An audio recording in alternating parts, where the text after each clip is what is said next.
Okay, तो मेरे ख्याल से काफ़ी सारे सवाल थे। करते हैं एक-एक करके सारे सवालों को। पहले मैं सबके आंसर्स लिख रहा हूँ, है ना? और अगर आंसर्स मैच कर जाते हैं तो फिर उसका डिस्कशन आज नहीं मतलब ऑफ कोर्स वो डाउट नहीं है तो कोई दिक्कत नहीं है। और जो डाउट्स होंगे वो अपन डिस्कस कर लेंगे, है ना? तो यही मोड ज़्यादा बेहतर रहेगा। पहला तो था शायद ईएक्स एलएनएक्स वाला सवाल, है ना? तो जिनको डाउट होगा वो पूछ सकते हैं और इधर से था कुछ y equal to lnx upon EX, है ना? इसका मेरे ख्याल से जो आंसर आ रहा है ना, आप लोग भी मिला लीजिएगा और जो भी डाउट्स होंगे उसको अपन डिस्कस करेंगे ना। तो ये e/4 माइनस 5 अपॉन 4e, है ना? ये पहला आ रहा है। दूसरा जो क्वेश्चन था हमारा that was 2 minus mod 2 minus x वाला, है ना? तो जो दूसरा सवाल था 2 माइनस मॉड 2 माइनस x और 3 बाई मॉड x, उसका आंसर आ रहा है 4 minus 3 ln 3/2, the second one. 4 minus 3 ln 3/2। फिर उसके बाद वाला जो सवाल है शायद एसिम्प्टोट्स वाला सवाल है ना? एसिम्प्टोट्स वाला तीसरा। तो तीसरे वाले का जो आंसर है गाइस एसिम्प्टोट वाले का that is 3 pi a square. चौथा चौथा में बोल रहा है find the area enclosed by नहीं sorry area of the loop right? इसका शायद आएगा 8/15 a स्क्वायर। 8/15 a square. फिर जो पांचवा है y minus sine inverse x का whole square equal to x minus x square, उसका आएगा पाई/4। जो सिक्स्थ क्वेश्चन है आपका 3 mod x 4 mod y less than equal to 25 वाले का, इसका शायद आंसर आएगा 625/6 minus of 25 pi. 625/6 minus 25 pi, है ना?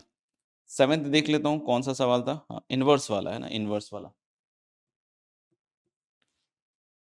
ठीक है, इनवर्स वाला।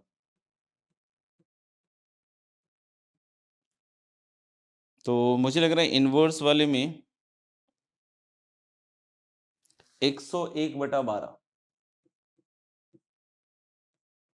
101/12 और फिर नेक्स्ट था शायद ln 4/√5 वाला, है ना?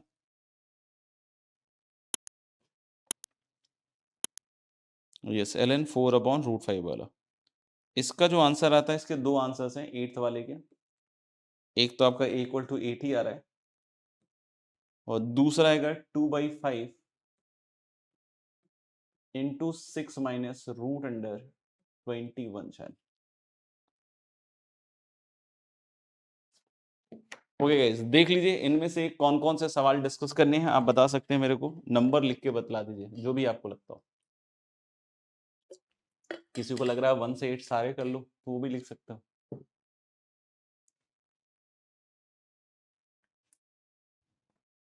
ओके, तो 1 3 4 5 आया है, 6 आ गया, उसके बाद 5 6 आ गया, यूनियन लेना पड़ेगा मुझे लग रहा है सबके। 1 3 4 5 6 हो गया।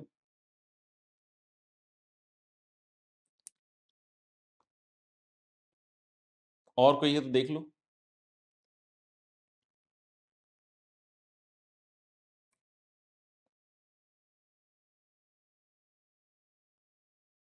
चलिए, तो मेरे ख्याल से और तो आता रहेगा एक आध घंटे में,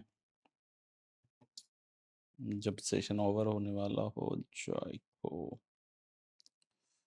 1 बोला है area enclose by y equal to EX ln x and y equal to ln x upon EX, है ना? पहला वाला।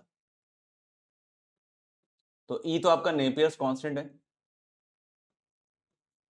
And y equal to ln x upon EX, है ना? E तो नेपियर कांस्टेंट है, उससे कोई ज्यादा लेना देना नहीं, कांस्टेंट है ना? ठीक है, तो जरा देखते हैं इसका ग्राफ कैसे आएगा।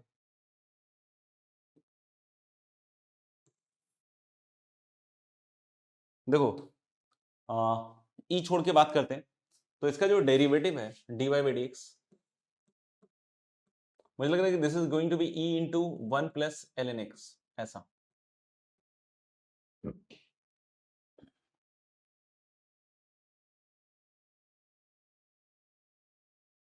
तो इसमें एक पॉइंट आएगा, मुझे लग रहा है कि ln x equal to 1 plus ln x equal to 0 करोगे तो x इक्वल टू शायद 1 बाई ई आ रहा है ना, एक पॉइंट है 1 बाई ई, छोटा पॉइंट है इससे तो 1 बाई ई कहीं, ठीक है अभी यही मार्क कर देते हैं, घबराने वाली बात नहीं। 1 पे इसका ग्राफ 0 होगा, 1 बाई ई है ना। अच्छा 0 प्लस पे कहां जा रहा है, तो 0 प्लस पे ये 0 प्लस जा रहा है और ये माइनस इंफिनिटी जा रहा है, तो इसको चेक कर लेते हैं, ln x by 1 by x कर लेते हैं। तो 0 प्लस पे अगर हम इसकी लिमिटिंग वैल्यू को निकालेंगे दोस्त, पहले वाले ग्राफ को भी प्लॉट कर रहे हैं, तो ln 0 प्लस मुझे लगता है कि देखो ये तो जाएगा माइनस इंफिनिटी और नीचे भी इंफिनिटी, अगर इसको लॉपिटल लगाओगे तो 1 by x minus 1 by x square, तो मुझे लग रहा है ये 0 जा रहा है, ये 0 जा रहा है क्योंकि कटने के बाद x ऊपर आएगा तो इसकी वैल्यू 0 आ रही है, यानी 0 प्लस पे ये 0 से चालू करेगा, मतलब 0 प्लस पे 0 के आसपास रहेगा। 1 बाई ई तक क्या होगा, है ना, x अगर 1 बाई ई से बड़ा है तो मुझे लग रहा है कि जो ln x है वो -1 से बड़ा है और ln x plus 1 greater than equal to 0 हो गया, तो यानी कि अगर x 1 बाई ई से छोटा है तो ln x प्लस 1 नेगेटिव हो गया, मतलब इधर फंक्शन पहले डिक्रीज करेगा और फिर इंक्रीज करेगा, ये 1 वाले पॉइंट से होता हुआ जाएगा। आप देख लो ये कहां से होता जाएगा, 1 वाला पॉइंट, ये हो गया आपका graph number 1, that is y equal to ex ln x। दूसरा ग्राफ आओ, दूसरा ग्राफ अगर हम देखेंगे तो 0 प्लस पे देखो बेटा ये तो माइनस इंफिनिटी जा ही रहा है और 0 प्लस पे ये नीचे है, तो यानी कि ऊपर इंफिनिटी जा रहा होगा, मतलब ऊपर मतलब नीचे 0 प्लस है तो ओवरऑल वो वैल्यू इंफिनिटी जा रहा होगा, तो अल्टीमेटली ये 0 प्लस पे ये तो माइनस इंफिनिटी जा रहा है बॉस, यानी यहां से चालू करेगा। उसका भी एक बार डेरिवेटिव तो निकाल ही लेते हैं दोस्त, तो मुझे लग रहा है 1 बाई ई तो कांस्टेंट है, नीचे आ जाएगा एक्स स्क्वायर, ऊपर x into l n x का डेरिवेटिव 1 बाई एक्स, तो 1 माइनस एल एन एक्स, ये चीज आ रही है।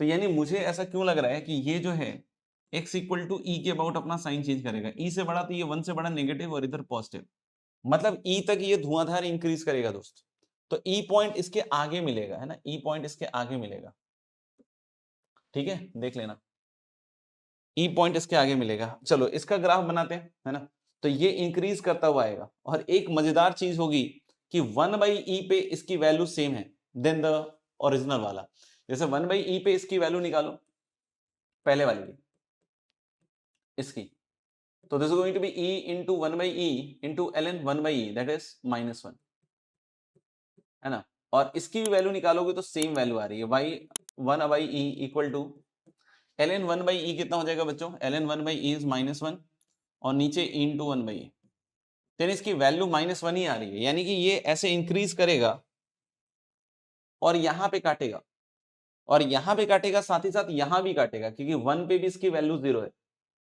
और उसके बाद ये इंक्रीज करते करते ई तक जाएगा, ई के आगे डिक्रीज करेगा, इन्फिनिटी पे क्या होगा भाई, खैर उतने की जरूरत है नहीं, अपनी अपना काम हो जाएगा वैसे, इन्फिनिटी बाई इन्फिनिटी, तो लॉपिटल लगाओगे तो ये 0 की तरफ चला जाएगा, मतलब इसका ग्राफ इसके आगे 0 की तरफ जाएगा, तो हमें तो इन दोनों से बाउंडेड एरिया चाहिए, वो तो यही मिल रहा है, यानी कि सिंपल आंसर है इसका, तो इसका सिंपल आंसर क्या है भाई, 1 बाई ई से 1 अपर कर माइनस लोअर कर, अपर कर कौन सा है जो अभी गुलाबी वाला बनाया है ना, that is ln x upon E x, ये इजिली इंटीग्रेट हो जाएगा दोस्त, ये इजिली इंटीग्रेट हो जाएगा, और माइनस ई एक्स एल एन एक्स, ये भी इजिली इंटीग्रेट हो जाएगा।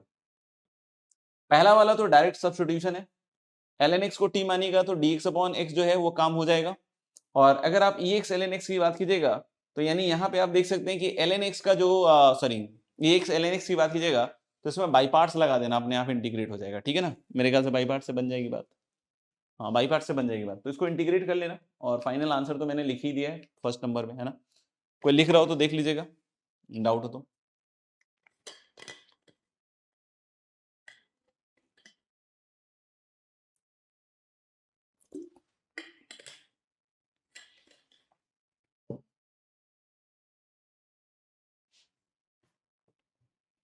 चलिए भाई 1 के बाद है नेक्स्ट इज 3 नंबर सवाल, 3 नंबर सवाल में शायद एसिम्प्टोट वाला सवाल है। 3 नंबर में कह रहा है कि y square into 2a minus x equal to शायद है एक्स क्यूब, है ना, एक बार चेक कर लेता हूं मैं, y square into 2a minus x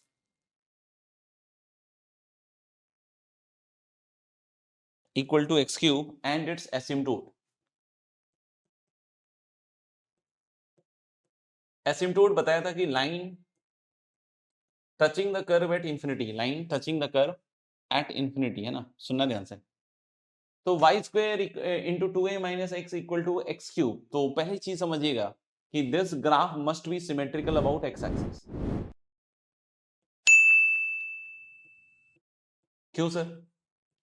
हमेशा ध्यान दिया कीजिए इन सब में, है ना, इन सब में हमेशा ध्यान दिया कीजिए कि अगर y में इवन पावर है ना, y में इवन पावर है, तो हमेशा याद रखिएगा कि x एक्सिस के अबाउट सिमेट्रिकल होगा। अगर x में इवन पावर है हर एक टर्म में, ऐसा नहीं कि कोई ऑड हो जाए, जैसे यहाँ x क्यूब है तो इससे कुछ लेना देना नहीं है हमको, x का अगर हर जगह इवन पावर है तो वो y एक्सिस के अबाउट सिमेट्रिकल होगा। जैसे अभी y इवन है तो graph must be symmetrical about x axis.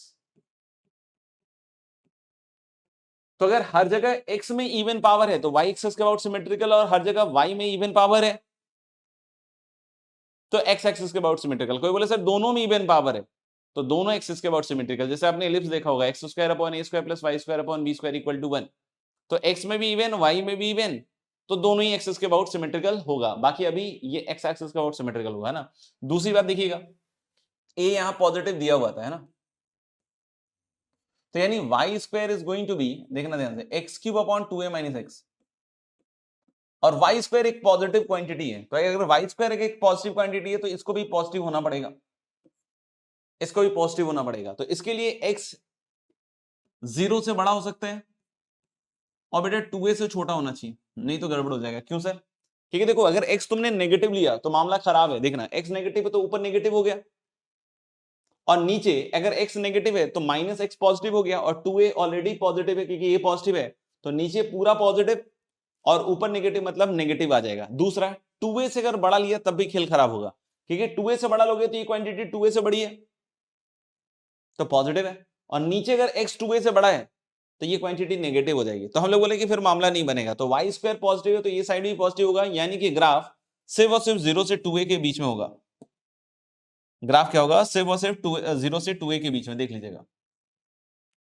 और x एक्सिस के अबाउट सिमेट्रिकल होगा, ध्यान से देख लेना, है ना। 2a पे वैल्यू डिफाइंड नहीं है दोस्त, है ना, x इक्वल टू 2a पे वैल्यू डिफाइंड नहीं है ना, 2a पे वैल्यू डिफाइंड नहीं है ना, ध्यान से देख लीजिए, 2a पे वैल्यू डिफाइंड नहीं है, समझ रहे हो बात को? क्योंकि 2a पे जैसे ही आप x इक्वल टू 2a रखोगे तो ये नीचे 0 बन जाएगा, है ना, तो गड़बड़ा जाएगा। हाँ, लेकिन 2a से जस्ट पहले, तो 2a से जस्ट पहले ये क्वांटिटी 0 प्लस यानी कि इंफिनिटी होगी, और माइनस इंफिनिटी भी होगी, क्योंकि मैंने बताया ना कि y x एक्सिस के अबाउट क्या होगा? सिमेट्रिकल। साथ ही साथ देख सकते हैं कि x इक्वल टू 0 पे इसकी वैल्यू 0 आएगी, है ना। ग्राफ ऑब्जर्व करना सीखिए, तो हम लोग क्या कि कुल मिला के फिर ग्राफ इसका ऐसा बनेगा, the graph would be like this, है ना, the graph would be like this. क्यों? क्योंकि देख सकते हो कि वाई स्क्वायर का कोई वैल्यू रखोगे ना 0 से 2a में, तो जो भी वैल्यू आएगी तो एक प्लस में भी आएगी, एक माइनस में भी आएगी, एक प्लस में भी आएगी, एक माइनस, तो पूरा सिमेट्रिकल बनने वाला है ना। इस ग्राफ में को लेकर कोई टेंशन हो तो बतला सकते हो, बाकी नहीं तो हम आगे बढ़ते हैं। तो हम लोग बोले कि the graph and the asymptote, मतलब ये एरिया निकालना है इसका डबल, ये एरिया और ये एरिया, तो ये दोनों एरियाज मेरे ख्याल से तो कैसे इक्वल एरियाज है ना, तो इसको हम बाई क्या कर सकते हैं, सिमेट्री निकाल सकते हैं, 2 टाइम्स 0 से 2a, और y in terms of x निकालना पड़ेगा, और वो भी पॉजिटिव वाला, तो y निकालोगे तो प्लस माइनस वैसे तो आएगा x की power 3/2 upon root under 2a minus x, देख लो। तो यानी हम लोग बोल सकते हैं यहाँ पे प्लस वाला लोगे तो x की power 3/2 under root of 2a minus x. किसी को लगे सर इसके आगे कैसे होगा? इसके आगे बड़ा हलवा है। x इक्वल टू आप यहाँ पे 2a साइन स्क्वायर थीटा रख दीजिए,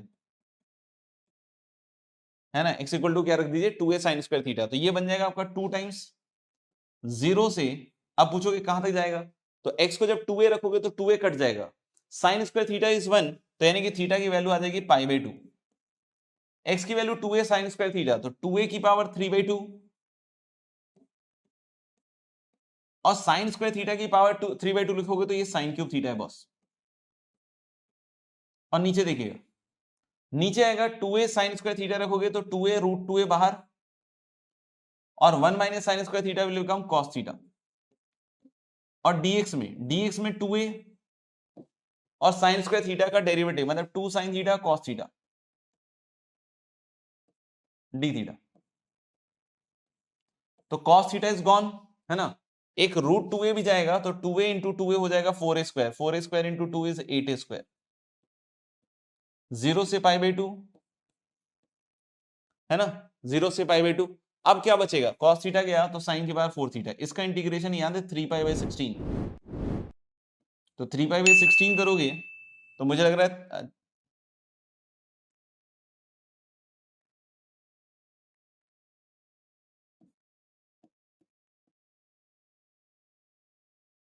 तो 3 पाई a स्क्वायर बाई 2 आ रहा है क्या आंसर? कुछ एरर कर दिया मैंने, कुछ एरर हो गया। एक बार देख लेते हैं, dx निकालेंगे तो उधर से 2a 2 sin theta cos theta 2a root 2a 2a 4a square into 2 8a square, तो सही लिखा है।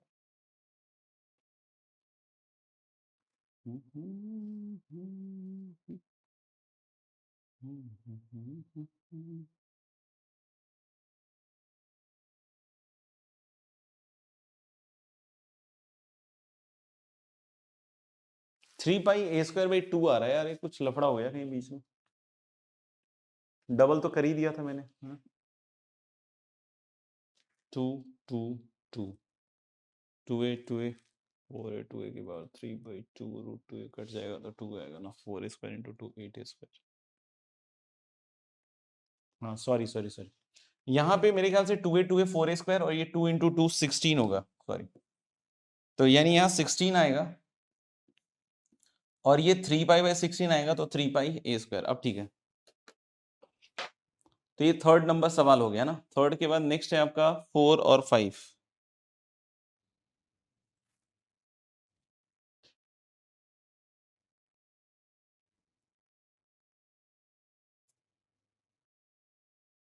कोई लिख रहा हो तो वेट डाल देना यार। चलिए तो फोर्थ वाला सवाल देखते हैं। फोर्थ वाला सवाल कह रहा है एरिया ऑफ द लूप।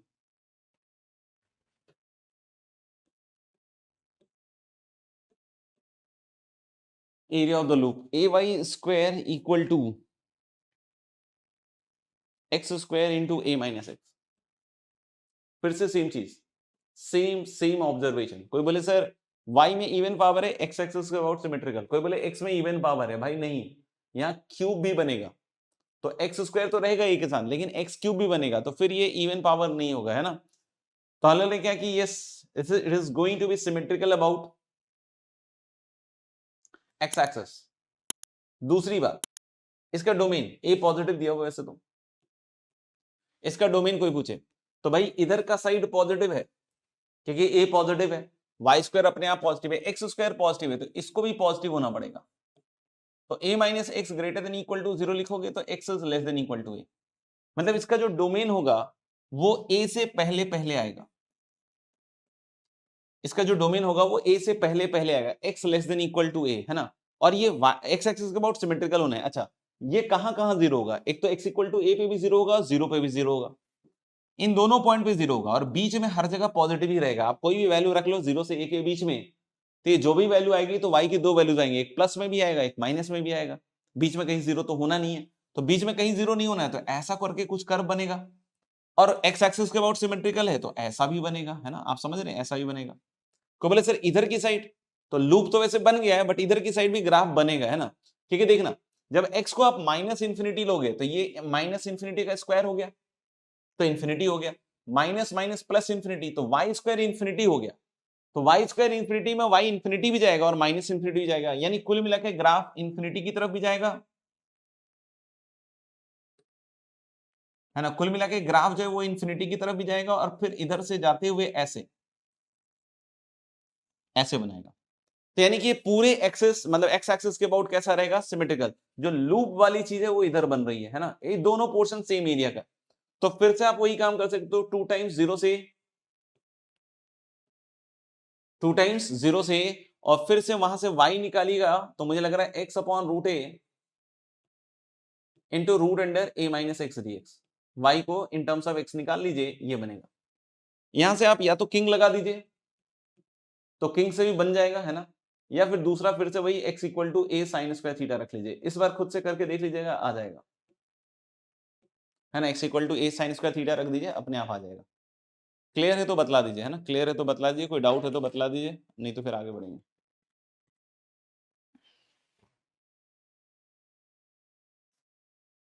चलो भाई अगले अगले पार्ट में आते हैं, फिफ्थ वाला। फिफ्थ वाला कहता है भाई y minus sine verse x का whole square equal to x minus x square, है ना, एरिया बाउंडेड बाय दिस। तो y minus sine verse x का whole square equal to x minus x square, इसी में दोनों कर्व्स हैं, इसमें इसी में दोनों कर्व्स हैं। जैसे इसको लिखिएगा ना तो ये आएगा y minus sine verse x equal to plus minus root under x into x minus x square. यानी इसके जो दो कर्व्स आ रहे हैं, एक प्लस साइन के साथ आ रहा है, एक माइनस साइन के साथ आ रहा है। पहले हम इन दोनों का डोमेन निकालेंगे, है ना। तो एक तो साइन इनवर्स x प्लस आएगा और एक आएगा बच्चों sine inverse x minus root under x minus x square. तो दोनों के डोमेन्स निकाल लीजिए, वैसे दोनों के डोमेन सेम ही आएंगे, है ना। तो इसका कोई बोलेगा डोमेन तो x माइनस 1 से 1 आएगा, है ना, साइन इनवर्स x है। और इसका कोई डोमेन बोले तो x minus x square is greater than equal to 0, यानी यहां से x square minus x is less than equal to 0, और x इंटू एक्स माइनस 1 अगर लेस देन इक्वल टू 0 है बॉस, तो x की वैल्यू 0 से 1। तो मतलब बहुत क्लियर है कि ये -1 से 1 और इसमें डोमेन 0 से 1, तो दोनों का डोमेन जो है वो 0 से 1 आएगा। यानी कि पूरा का पूरा ग्राफ जो होगा बच्चों वो सिर्फ और सिर्फ 0 से 1 के बीच में होगा। उसके बाद भी काफी इंटरेस्टिंग बातें हैं इसमें, देखिएगा ध्यान से, जो हम बिल्कुल ऐसे ही ऑब्जर्व कर सकते हैं ना, बिना किसी कैलकुलेशन के। जैसे 0 पे दोनों की वैल्यू सेम आएगी, दोनों की वैल्यू 0 पे 0 आएगी, रख के देख लीजिए, 0 पे ये भी 0, ये भी 0, ये भी 0, ये भी 0, और 1 पे भी दोनों की वैल्यू सेम आएगी। 1 पे इसकी value sine verse 1 pi by 2, ये 0, साइन वर्स 1 पाई बाई 2, ये 0, यानी कि दोनों की वैल्यू 1 पे पाई बाई 2 सेम आएंगी। बीच के लिए क्या होगा, बीच के लिए बहुत पक्का है, बहुत पक्का है कि ये वाला ग्राफ हमेशा ऊपर होगा, ये वाला ग्राफ हमेशा नीचे होगा, क्योंकि ये साइन वर्स एक्स में प्लस ऐड कर रहा है कुछ, और ये साइन वर्स एक्स में कुछ घटा रहा है।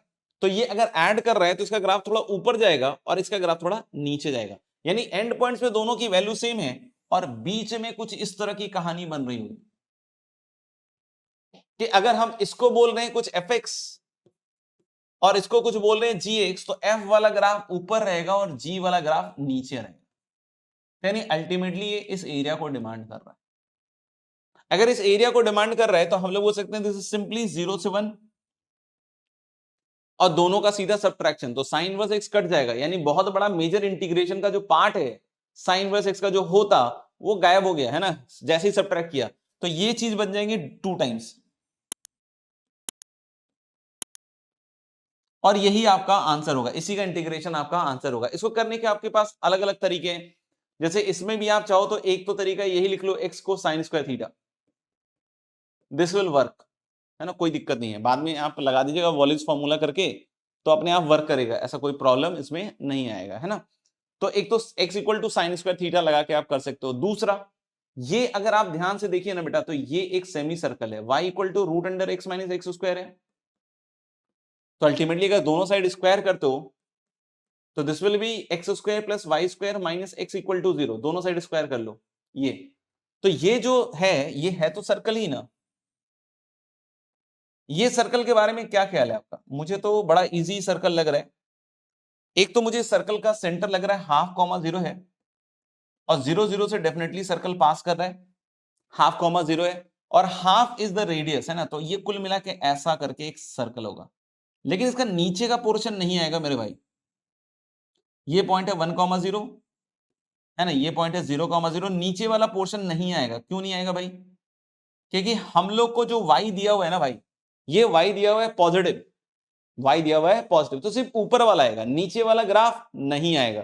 तो यानी कि आप समझ गए कि इस सेमी सर्कल का ऊपर वाला हिस्सा आपके पास रहेगा और इसी हिस्से को इंटीग्रेट किया गया है 0 से 1 में, तो अगर इस हिस्से को 0 से 1 में इंटीग्रेट किया गया है तो it is asking you, it is demanding you this area, और ये एरिया कितना हो जाएगा बच्चों, पाई आर स्क्वायर का आधा, और आर की वैल्यू यहां साफ साफ हाफ दिख रही है, तो पाई आर स्क्वायर मतलब ऐसे, और उसका हाफ कर देंगे क्योंकि पूरे सर्कल का एरिया नहीं चाहिए, तो सीधा सीधा इसका आंसर आ जाएगा पाई आर। तो इस तरह की अगर इंटरेस्टिंग चीजें अगर आप निकाल लो और इंटीग्रेशन नहीं करने का मौका मिले तो बड़ा मजेदार लगता है। अब एक और सवाल है, सिक्स्थ वाला है ना, अगर लिख लिया हो तो डन कर दो। चलिए मेरे ख्याल से ठीक है, और इसके बाद एक और सवाल पूछा गया है, और भी कोई डाउट है तो फटाफट से लिख दीजिए, ऐसा ना हो कि बाद में आप परेशान होते रहिए कि अरे सर ये तो हुआ ही नहीं। सिक्स्थ वाला पूछा गया है शायद, है ना। सिक्स्थ वाले में क्या बोल रहा है कि 3 mod x plus 4 mod y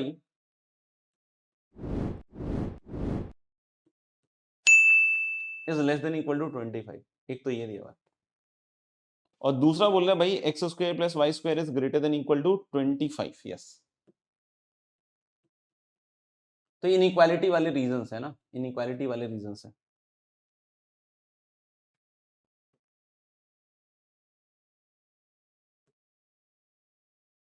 मुझे क्या लगता है कि ये एक सर्कल के बाहर का हिस्सा होगा,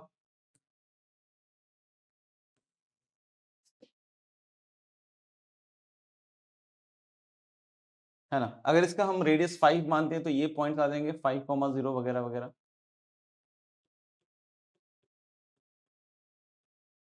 इसके बाहर का। अब इन लाइंस का थोड़ा देखना पड़ेगा यार, है ना। क्या ऐसा तो नहीं कि ये लाइंस इस पे टेंजेंट हो, जैसे अगर हम बोले कि हम फर्स्ट क्वाड्रेंट में काम करते हैं ना, फर्स्ट क्वाड्रेंट, तो फर्स्ट क्वाड्रेंट में इसकी इक्वेशन बनेगी 3x plus 4y equal to 25 वाला पहले तो देख लो। क्या 0 0 से इसका डिस्टेंस 5 के बराबर है, तो 0 0 से इसका डिस्टेंस निकालोगे तो मॉड 25/5। यस, मेरा जो है ना कॉमन सेंस है वो काम कर रहा है, ये 5 के बराबर ही है, यानी कि डेफिनेटली टेंजेंट है, ये डेफिनेटली टेंजेंट है। तो यही इसमें क्रैकिंग मेरे ख्याल से था कि अगर ये टेंजेंट है, अगर ये टेंजेंट है तो कुल मिला के ऐसा बनेगा फर्स्ट क्वाड्रेंट में, फिर ऐसे ही सेकंड क्वाड्रेंट में भी आएगा ऐसे ही,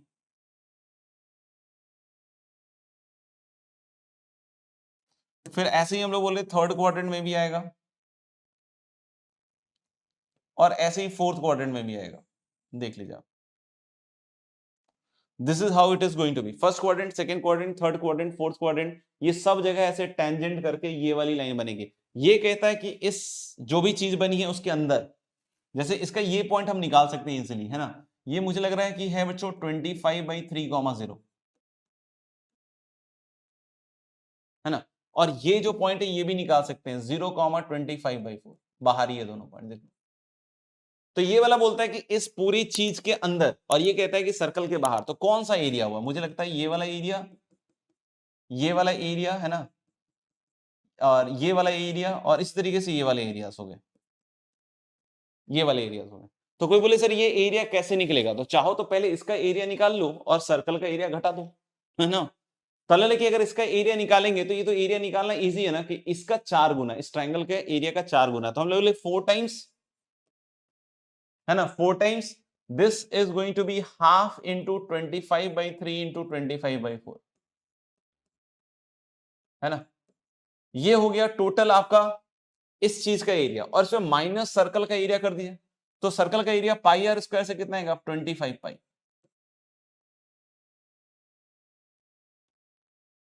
ठीक है, तो मेरे ख्याल से ये 4 कैंसल आउट हो जाएगा, दिस इज 625/6 माइनस 25 पाई, ऐसा कुछ आना चाहिए।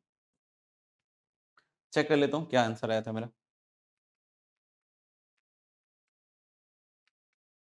यस, 625/6 माइनस 25 पाई। देख लीजिए, और कुछ है तो बताइए, नहीं तो इसके आगे हम लोग बढ़ेंगे अब। ठीक है, तो अभी तक हम लोगों ने कुछ प्रोफाइल्स डिस्कस किए हैं एरिया के, जैसे एक तो हम लोग इनिशियली खूब सारे प्रॉब्लम्स किए जिसमें भाई डिफरेंट बाउंड्रीज दे रहा था, डिफरेंट कर्व्स दे रहा था, और उससे बाउंडेड एरिया के बारे में पूछ रहा था। पहली प्रोफाइल हमने उस तरह की। उसी में बहुत सारे वेरिएशंस देखे भाई, कि पैराबोला के बीच का एरिया, स्टैंडर्ड एरियाज याद किए, इस तरह की बहुत सारी चीजें की है ना। फिर आगे बढ़े तो हम लोगों ने देखा कि शिफ्टिंग उफ्टिंग से एरिया में फर्क नहीं पड़ता, ये भी हमने करके देखा, इस पे भी प्रॉब्लम्स करके देखी। फिर हमारे पास एक इस तरह का आया कि भाई इनवर्स के थ्रू एरिया निकालना, जब इनवर्स फंक्शन ही नहीं पता हो तो उसको कैसे टैकल करते हैं। फिर हम थोड़ा और आगे बढ़े तो फिर हमने बोला कि भाई एरिया दे दिया और एक कोई बाउंड्री या कोई एक सी वेरिएबल एलिमेंट उसमें डाल दिया और एरिया गिवन करके फिर इक्वेशन डेवलप करके सॉल्व कराया। अब हम बात कर रहे हैं कि एरिया भी दिया हुआ नहीं है और जो कर्व्स या बाउंड्रीज दिए हुए हैं तो उसमें या तो कोई वेरिएबल बाउंड्री है या फिर उसमें कोई वेरिएबल एलिमेंट डाला हुआ है ना, कोई वेरिएबल एलिमेंट डाला हुआ है। तो फिर ऑफ कोर्स वो एरिया वेरिएबल हो जाएगा, फिर ऑफ कोर्स वो एरिया क्या हो जाएगा, वेरिएबल, क्योंकि एरिया गिवन नहीं है, नहीं तो इक्वेशन बना के हम सॉल्व कर लेते हैं। तो एरिया गिवन नहीं है और जिस भी रीजंस या बाउंड्रीज से एरिया पूछ रहा है या उसमें कुछ वेरिएबल एलिमेंट है, तो डेफिनेट सी बात है कि उस एरिया में उस एरिया की जो वैल्यू होगी वो कुछ वेरिएबल वैल्यू आएगी। तो बहुत बार ऐसे सवाल बनाए जाते हैं कि उसका मैक्सिमम एरिया क्या होगा, उसका मिनिमम एरिया क्या होगा। बहुत बार ऐसे सवाल बनाए जाते हैं, उसे पूछा जाता है आपसे कि what is the maximum area, what is the minimum area. तो यानी हमको जब इस तरह के सवाल आएंगे तो ऑफ कोर्स या तो हम डिफरेंशिएशन का सहारा लेंगे एरिया निकालने के बाद, ग्राफ व्राफ सब बनाना पड़ेगा कायदे से, है ना। तो एरिया निकालने के बाद फिर या तो हम डिफरेंशिएशन का सहारा ले रहे होंगे या फिर अगर हमें लग रहा है कि एएमजीएम से हो रहा है तो एएमजीएम लगा देंगे, कोई लग रहा है कोई और स्पेशल टेक्निक से लग रहा है तो स्पेशल टेक्निक्स लगा सकते हैं, या जो भी आपको वहां पे इनइक्वालिटी के हिसाब से समझ में आएगा आप उससे फिर उस वेरिएबल एरिया को मैक्सिमाइज या मिनिमाइज कर सकते हो। जरूरी नहीं कि मैक्सिमाइज मिनिमाइज दोनों हो सकता है एक ही चीज पूछ रहा हो, सिर्फ मैक्सिमम पूछ रहा हो या सिर्फ मिनिमम पूछ रहा हो। तो मेरे ख्याल से आइडिया क्लियर है, ये सिर्फ एक डिफरेंट प्रोफाइल है, कॉन्सेप्ट वाइज कोई भी चेंज अब नहीं है। कॉन्सेप्ट जितने बताने थे एरिया के वो ऑलरेडी हमने डिस्कस कर रखे हैं, प्रोफाइल नया है। उसमें क्या है कि कोई वेरिएबल चीज है, उसे वेरिएबल एरिया आएगा और उस वेरिएबल एरिया का मैक्सिमाइजेशन या मिनिमाइजेशन आपसे पूछा जा सकता है, ठीक है। लेकिन इसमें एक ऐसा प्रोफाइल है जो अगर डायरेक्ट आ गया तो उसको आप बहुत जल्दी कर सकते हैं, क्योंकि उससे रिलेटेड रिजल्ट हम अभी देखने वाले हैं। तो इसमें एक रिजल्ट ऐसा है जिसको अगर आप याद रखें और मान लीजिए उस तरह का सवाल आ गया तो आप डायरेक्टली कर सकते हैं। बाकी ऐसा नहीं है कि उस कॉन्सेप्ट को आप हर एक सवाल में लगा दें, ऐसा बिल्कुल भी नहीं है, ठीक है ना। तो पहले तो हेडिंग लिखते हैं, वेरिएबल एरिया, है ना, वेरिएबल एरिया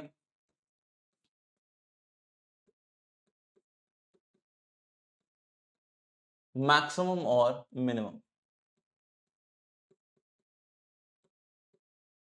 है ना, मैक्सिमम या मिनिमम कुछ भी आ सकता है आपके पास, ठीक है। इसमें एक ऐसा कॉन्सेप्ट हम देखेंगे दोस्तों, जो अगर डायरेक्ट एप्लीकेशन हो गया तब तो बड़ी अच्छी बात है, और नहीं हुआ तो बस ऐसे ही रह जाएगा, और तो क्या है ना, ऐसे तो बहुत सारी चीजें रहने वाली है ना। तो चलिए देखते हैं स्टेटमेंट क्या है। Statement is if y equal to F x is a monotonic function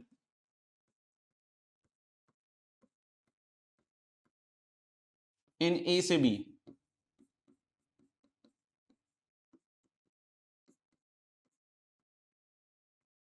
then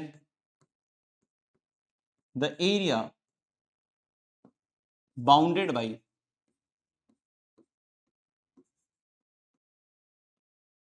y equal to F x, लिखते जाइएगा, y equal to f of c, है ना, c बिलोंगिंग टू a से b, and x equal to a and x equal to b and x equal to a and x equal to b is minimum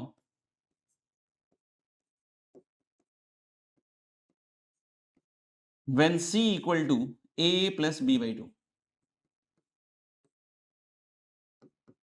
when c equal to a plus b by 2, है ना। आराम से पहले देख लीजिए, आराम से देख लीजिए, समझ लीजिए। मोनोटोनिक का मतलब होता है increasing as well as decreasing. आप कुछ खुद से भी करना चाहते हैं इससे रिलेटेड तो आप करके देखिए एक बार, है ना, शायद कुछ बने बात।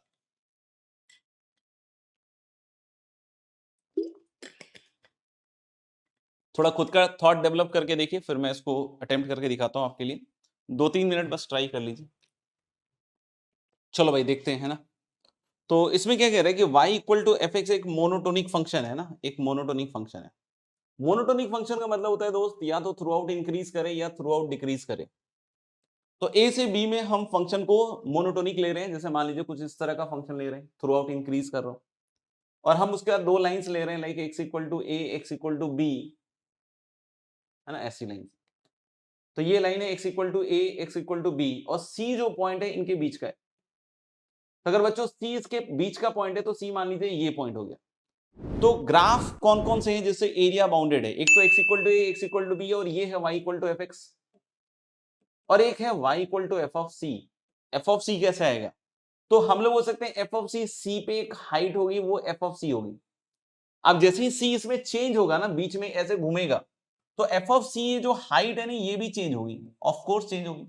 सी जब इधर से उधर जाएगा तो एफ ऑफ सी हाइट भी चेंज होगी। तो जो y equal to f of c वाली लाइन आएगी वो कैसी आएगी? ये इस तरीके से एक line parallel to x axis आएगी, इस तरीके से।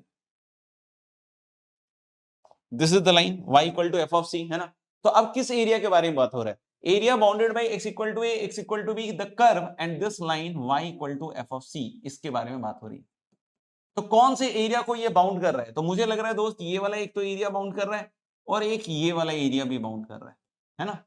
तो जो कर्व्स हैं x equal to a, x equal to b, y equal to f c, और ये, तो ये एरिया बाउंड कर रहा है। तो बोल रहा है इस एरिया का मिनिमम कब आएगा? यही बोल रहा है कि इस एरिया का मिनिमम कब आएगा? जब c की वैल्यू किसके बराबर होगी? a plus B by two. जब c की वैल्यू क्या होगी? a plus B by two. और इसको प्रूव करने के लिए फिर से आपको एरिया फंक्शन ही लिखना पड़ेगा और उसको डिफरेंशिएट करके चेक करना पड़ेगा। तो चलिए एरिया फंक्शन लिखते हैं। अगर हम इसके प्रूफ पे जाना चाहते हैं तो हम एरिया फंक्शन लिखते हैं। तो एरिया कितने के बराबर आएगा? ध्यान से देखिएगा। सबसे पहले ए से सी मूव करेंगे, और अपर कर्व माइनस लोअर कर्व। तो अपर कर्व कौन सी है? ये ग्रीन वाली लाइन है ना, एफ ऑफ सी। और लोअर कर्व कौन सा है? तो लोअर कर्व है ये एफ एक्स डीएक्स। और प्लस कहां से कहां तक चलेगा भाई? सी से लेकर बी। अब अपर कर्व कौन सा है? अब अपर कर्व है साहब एफ एक्स, और लोअर कर्व है एफ सी। तो f x minus f of c. नहीं समझ में आया हो पूछ लीजिएगा, है ना। तो this is going to be the total area, and this area is function of c. इसी को डिफरेंशिएट करेंगे अभी थोड़ी देर में, बट डायरेक्ट अभी नहीं कर सकते, नहीं तो लेबनिज लगेगा नहीं, क्योंकि अंदर सी का भी फंक्शन है। तो एरिया जो होगा इसको दो पार्ट में स्प्लिट कीजिए। तो पहला है एफ सी, ए से सी डीएक्स। तो f of c is constant, और ए से सी डीएक्स कीजिएगा तो बच्चों ये आएगा आपका सी माइनस ए, माइनस ए से सी एफ एक्स डीएक्स। अलग कर दिया, अलग कर दिया, है ना। फिर दूसरा क्या आएगा बच्चों? सी से B F x dx,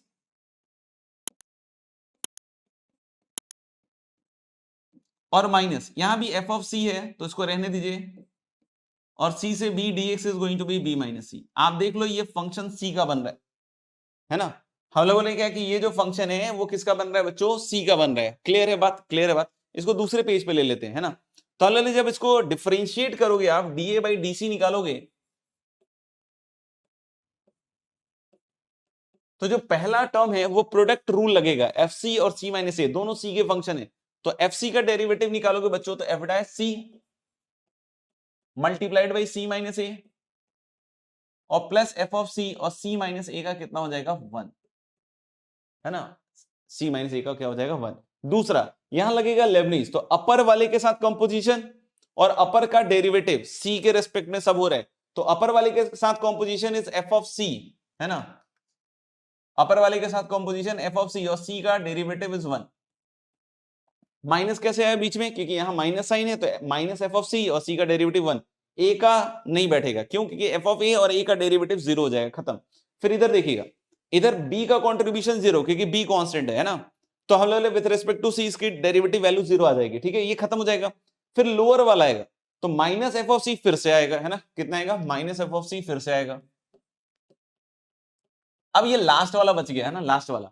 last वाला देखोगे तो एफ ऑफ सी का डेरिवेटिव कितना हो जाएगा दोस्त? एफ डैश सी इंटू बी माइनस सी, और माइनस एफ ऑफ सी। और अब किसका डेरिवेटिव आएगा दोस्त? अब डेरिवेटिव आएगा बी माइनस सी का। बी माइनस सी का with respect to c is -1। तो देख सकते हो ये plus f of c minus f of c cut गया, और ये माइनस एफ ऑफ सी, और यहां भी ये minus minus plus f of c, ये भी कट जाएगा। देख रहे हैं ना, यहां माइनस और ये माइनस प्लस बना देगा एफ ऑफ सी, यानी अल्टीमेटली क्या बचेगा यहाँ पे? एफ डैश सी कॉमन, अंदर क्या बचेगा? सी माइनस ए, और यहां से एक टर्म और बच रहा है, तो यहां माइनस साइन के साथ आएगा तो माइनस बी प्लस सी, ये बना। तो यानी यहां से देखिएगा एफ डैश सी, और यहां बनेगा सी और सी 2c, और minus of a plus b. चाहो तो आप 2 बाहर निकाल दो, तो 2 टाइम्स एफ डैश सी और c minus a plus B by two. अब देखना, अब ये जीरो कहां होगा, क्योंकि एफ डैश सी तो जीरो नहीं है ना। फंक्शन तो कैसा है, इंक्रीजिंग है। अभी जो हमारे पास फंक्शन है, ये फंक्शन अभी तो इंक्रीजिंग है, तो एफ डैश सी जो वैल्यू होगी वो कैसी वैल्यू होगी, पॉजिटिव वैल्यू हो जाएगी, है ना। तो यानी कि डीए बाई डी सी कहां जीरो हो रहा है sir, d A by d C zero हो रहा है सी की value a plus B by two पे, क्योंकि हम नेसेसरी कंडीशन लगा रहे हैं। मैक्सिमम मिनिमम के लिए सबसे पहली जरूरत है वो है नेसेसरी कंडीशन। तो डीए बाई डीसी को जीरो कर रहे हैं, तो सी की वैल्यू यहां से a plus B by two. Of course c जब a plus B by two से बड़ा होगा तो इधर प्लस और इधर माइनस। क्यों भाई, क्योंकि एफ डैश सी तो पॉजिटिव है, तो इसी के साइन से सब कुछ हो रहा होगा। तो सी अगर a plus B by two के आगे तो पॉजिटिव नेगेटिव, यानी इधर डिक्रीज फिर इधर इंक्रीज, यानी ये फंक्शन का मिनिमा कहां पे आएगा, मतलब c equal to a plus B by two पे क्या आएगा, मिनिमा।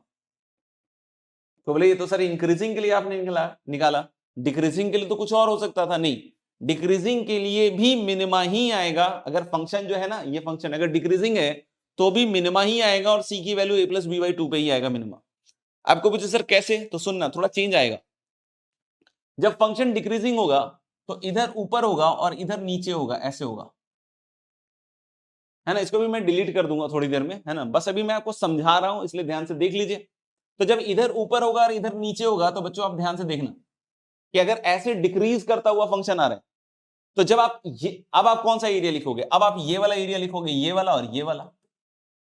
तो जब आप ए से सी लिखोगे तब आप f x minus f c लिखोगे, मतलब ये f c minus f x नहीं होगा, ये हो जाएगा f x minus f c. और जब सी से बी लिखोगे तो अब f c minus f x होगा। ये दिख रहा है, ये उल्टा हो जाएगा, ठीक, ये भी उल्टा हो जाएगा, ये भी उल्टा हो जाएगा।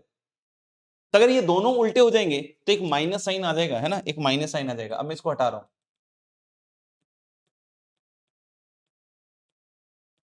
है ना, यानी कि एक माइनस साइन आ जाएगा, मतलब यहां भी माइनस और यहां भी माइनस।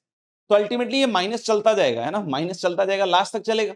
तो जब माइनस लास्ट तक चलेगा तो यहां जो टू एफ डैश सी दिख रहा है, अब वो माइनस टू एफ डैश सी दिखेगा।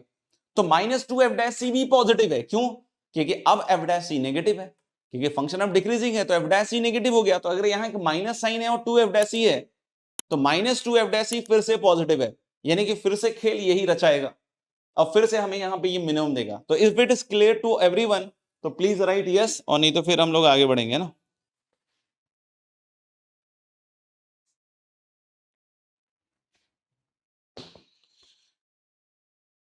चलिए, मेरे ख्याल से क्लियर है और डन भी है ना। तो अपन इस पे कुछ क्वेश्चंस करके देखते हैं, मैक्सिमम मिनिमम वाले उस पे।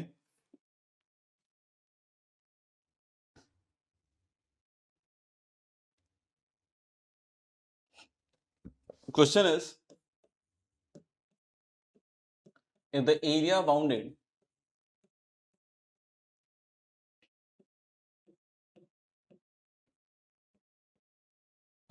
bounded by fx equal to x cube by 3 minus x square plus a, and the straight lines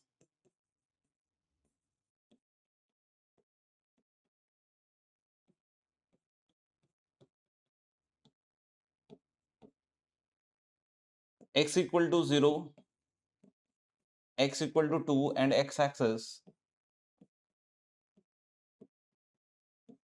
is minimum,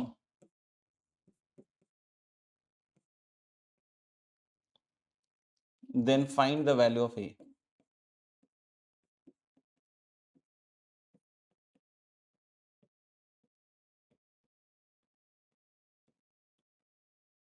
Then find the value of a। करो भैया।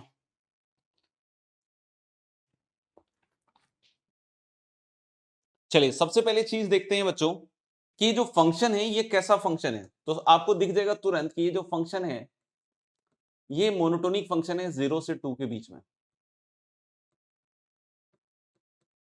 तो इसका डैश निकालिएगा ना, तो ये आएगा 3x स्क्वायर, तो 3 कट जाएगा, x square minus 2x, and that is x into x minus 2। अगर इसका साइन चेक कीजिएगा, इसका साइन इमीडिएटली आप देख सकते हैं कि 0 और 2 अगर मार्क करके हम निकालेंगे तो प्लस माइनस प्लस, यानी 0 से 2 में ये फंक्शन डिक्रीजिंग है, 0 से 2 में, 0 से 2 में डिक्रीजिंग है। तो हमको जो एरिया पूछ रहा है ना भाई, ये हमको जो एरिया पूछ रहा है वो 0 से 2 के बीच का ही पूछ रहा है।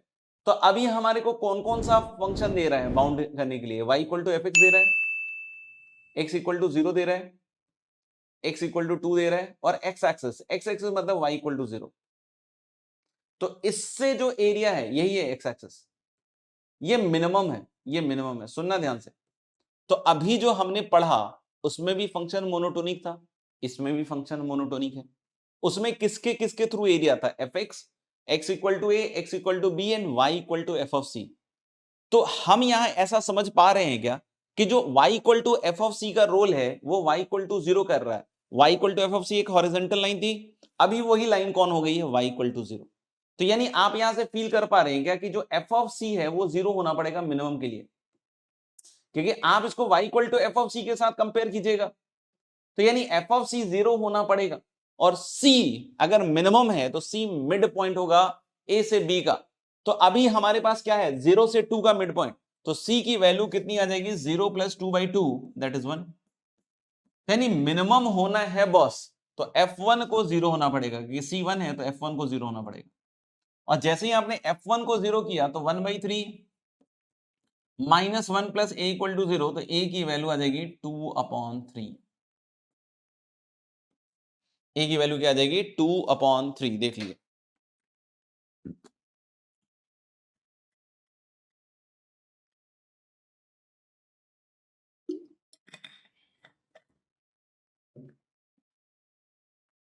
ये सब बच्चों का सही है। अगर क्लियर है तो एक बार बच्चों क्लियर लिख दो, सो दैट हम आगे बढ़ पाए, और लिख लिया हो तो डन कर दीजिएगा। तो आगे बढ़ते हैं, नेक्स्ट क्वेश्चन पे आइए। Next question is if the area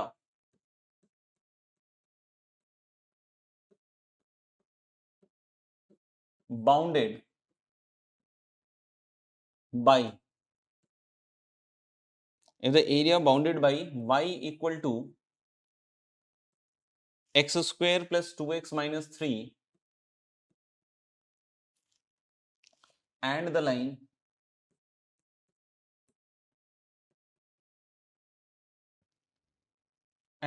y equal to kx plus 1 is least,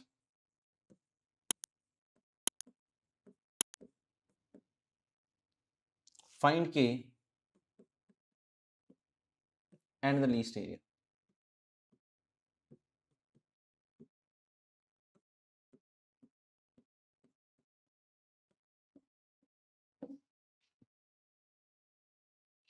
है ना? if the area bounded by y equal to x square plus 2x minus 3 and the line y equal to kx plus 1 is least, then find k and the least area। लग जाओ भाई, हो जाए तो बताइए। Okay ध्यान से देखिएगा बच्चों, इस सवाल को काफी इंपॉर्टेंट है, और कैसे कर रहे हैं वो भी ध्यान से देखिएगा, है ना? Of course. तो ये जो पैराबोला है ये 2 पॉइंट पे काटेगा। एक तो मुझे लग रहा है कि x की वैल्यू -3 पे होगी और एक 1 पे, यानी कि कुछ इस तरीके से ये काटता हुआ जाएगा, है ना? देख लो आप, ये एक बारी तो काटेगा -3, 0 पे, और ये यहाँ काटेगा 1, 0 पे, ऐसे। ठीक है, और y equal to k x plus 1 में बड़ी जबरदस्ती बात है ना, कि स्लोप उसका k है जो कि वेरिएबल है, और इसका y इंटरसेप्ट हमेशा 1 होगा, यानी कि ये हमेशा जो लाइन होगी ना y equal to k x plus 1, y equal to k x plus 1 वाली जो लाइन होगी ये हमेशा 0, 1 से पास करेगी। तो अगर ये हमेशा 0, 1 से पास करेगी विद वेरिएबल स्लोप, है ना, तो कुछ इस तरह का हम इसका कर्व मान सकते हैं, कुछ इस तरह का, कि भाई ये 0, 1 से हमेशा पास करेगा और इस तरीके से बनेगा। बड़े आराम से देख लीजिए, है ना, कि एक तो हमने ये curve x square plus 2x minus 3 equal to 0 जो कि पैराबोला है बना दिया। दूसरा हमने बना दिया दोस्त y equal to k x plus 1, ये क्या है? पॉइंट 0, 1। समझ गए बात को, है ना? तो इस एरिया की बात हो रही है,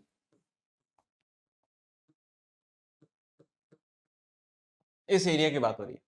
अब अगर इस एरिया की बात हो रही है तो आप बहुत आसानी से देख सकते हैं कि हमें ये पॉइंट ऑफ इंटरसेक्शन के बीच में जाना पड़ेगा। जैसे ये पॉइंट मैंने मान लिया अल्फा है और ये पॉइंट बीटा है, तो ये पॉइंट ऑफ इंटरसेक्शन है दोस्त। ये कैसे निकलेंगे, है ना? ये कैसे निकलेंगे? तो हम लोग कि इसको दोनों को सॉल्व करना पड़ेगा, that is x square plus 2x minus 3 equal to k x plus 1, और इसको इधर लाओगे तो x square plus 2 minus k into x minus 4 equal to 0, इसके रूट से दोस्त अल्फा एंड बीटा। और जब बच्चों आप इसको इंटीग्रेट कीजिएगा तो इंटीग्रेट कहां से कहां तक कीजिएगा, ऑफ कोर्स अल्फा से beta, upper curve minus lower curve. तो upper curve minus lower curve कीजिएगा तो upper curve is k x plus 1 and lower curve is x square plus 2x minus 3 and dx, है ना, clear है। अब अगर इसको नॉर्मली करो ना, जो मैंने बताया है आइडिया, उससे तो बड़ी जल्दी आ जाएगा, लेकिन नॉर्मली करोगे तो इसको इंटीग्रेट करना पड़ेगा। के यहां अननोन है, फिर अल्फा बीटा भी अननोन है, अल्फा बीटा रखोगे, फिर अल्फा क्यूब बीटा क्यूब, इस तरह के टर्म्स अकर करेंगे, और फिर सम ऑफ रूट्स और प्रोडक्ट रूट ऑफ रूट से आपको पूरे को के में बदलना पड़ेगा। तो अगर आप नॉर्मली इसको सॉल्व करने जाओगे तो पूरी हालत खराब हो जाएगी, लेकिन जो मैंने आपको तरीका बताया, अगर उससे आपने काम किया तो बड़ी जल्दी काम कर पाओगे, है ना। तो यहां से देख सकते हो के प्लस 2 इंटू एक्स, सॉरी के minus 2 into x minus x square और प्लस 4 dx। आपको फील आ रहा है कि अल्फा बीटा इसी के रूट से, इसी के रूट से। आप देखो ना, इसको पलट दो थोड़ा सा, देखो आप ध्यान से, यहां कुछ गड़बड़ आ गया है। हाँ ठीक है, इसको माइनस से मल्टीप्लाई कर दो, इसको माइनस से मल्टीप्लाई करोगे तो माइनस एक्स स्क्वायर के माइनस 2 इंटू एक्स और माइनस माइनस प्लस 4। तो आप देख रहे हो कि अल्फा बीटा इसी के रूट से हैं। तो मैंने इसका बतलाया था ना कि 1/6 मॉड ए, मॉड ए मतलब एक्स स्क्वायर का कॉफिशिएंट, एक्स स्क्वायर का कॉफिशिएंट कितने के बराबर है 1 इंटू अल्फा माइनस बीटा का होल क्यूब, कितना, अल्फा माइनस बीटा का होल क्यूब, ये आएगा जो मैंने बतलाया था, है ना। और अल्फा माइनस बीटा क्या होता है, डिफरेंस ऑफ रूट्स, और डिफरेंस ऑफ रूट क्या होता है दोस्त, 1/6, जैसे ये तो हो गया, और डिफरेंस ऑफ रूट हो गया root d upon mod a is 1, ऐसे आ रहा है। और इसका मतलब क्या हो गया कि दिस इज 1/6 डी की पावर 3/2, डी कितना है, D is B square minus 4ac, है ना। तो बी स्क्वायर मतलब के माइनस 2 का होल स्क्वायर, और प्लस 4ac करोगे तो मुझे लग रहा है 16। आप देख लो, डी निकालो डिस्क्रिमिनेंट, के माइनस 2 का होल स्क्वायर माइनस 4ac करोगे तो प्लस 16, ये बन रहा है एरिया का एक्सप्रेशन। तो ये जो एरिया का एक्सप्रेशन है, इसका मिनिमम निकालना है, और ये ऐसे ही फॉर्मेट में आया ही है दोस्त कि इसका मिनिमम बिल्कुल हाथों हाथ निकल जाएगा। परफेक्ट स्क्वायर खुद ही बना बनाया है ना। तो यानी हम लोग बोले कि मिनिमम के लिए के को 2 होना पड़ेगा ताकि ये पार्ट पूरा 0 हो जाए, है ना। और एरिया मिनिमम कितना आएगा भाई, 1/6 और 16 की पावर 3/2, मुझे लग रहा है 64, यानी कि 32/3। तो the minimum area is 32/2 and के की वैल्यू 2। तो जो मैंने आपको ट्रिक बतलाई उससे बिल्कुल सटासट बन गया। और अदरवाइज अगर आप इसको करने में जाओगे अल्फा क्यूब बीटा क्यूब और इस तरीके से, तो बहुत लेंदी जाने वाला है ये सवाल।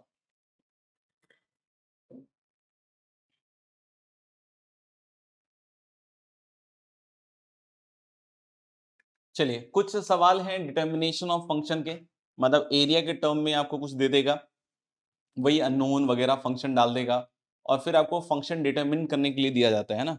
तो उस पर सवाल करते हैं, है ना।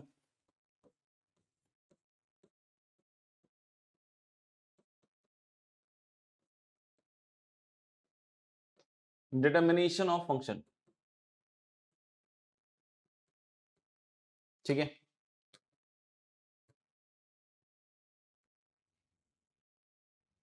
पहला सवाल है आपके लिए,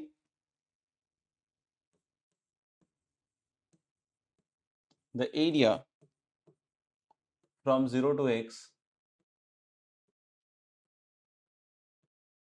under certain positive graph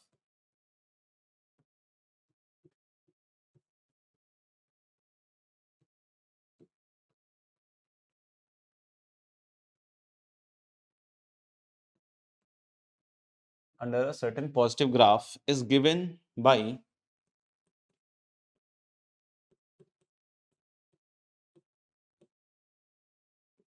a equal to under root of 1 plus 3x minus 1, है ना, x greater than equal to 0। Find, find, है ना, पहला पार्ट है इसका average rate of change, average rate of change of a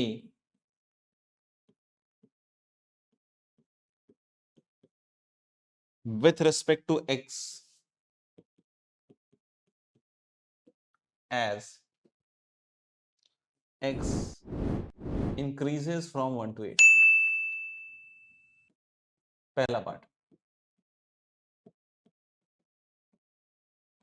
है ना, as x increases from 1 to 8। दूसरा पार्ट है इसका instantaneous rate of change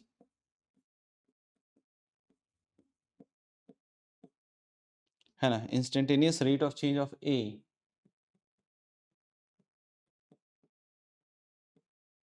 instantaneous rate of change of a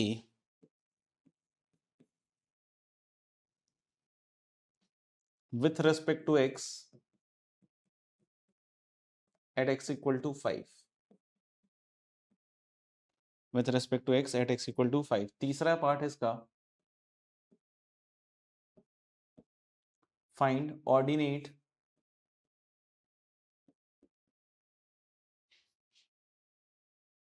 y of the graph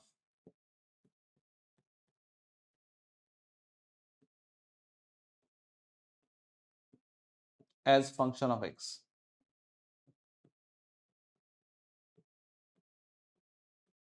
चलिए है ना, करिए इसको, तीनों पार्ट कीजिए। ऐसे तो काफी इजी है, थोड़ा दिमाग लगाइएगा तो बन जाएंगे सारी चीजें।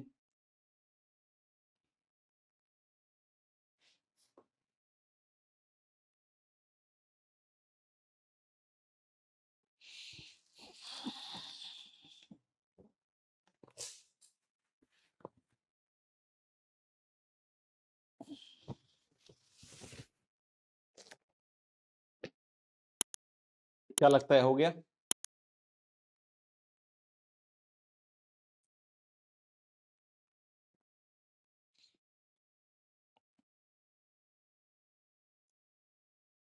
चलो भाई देखते हैं।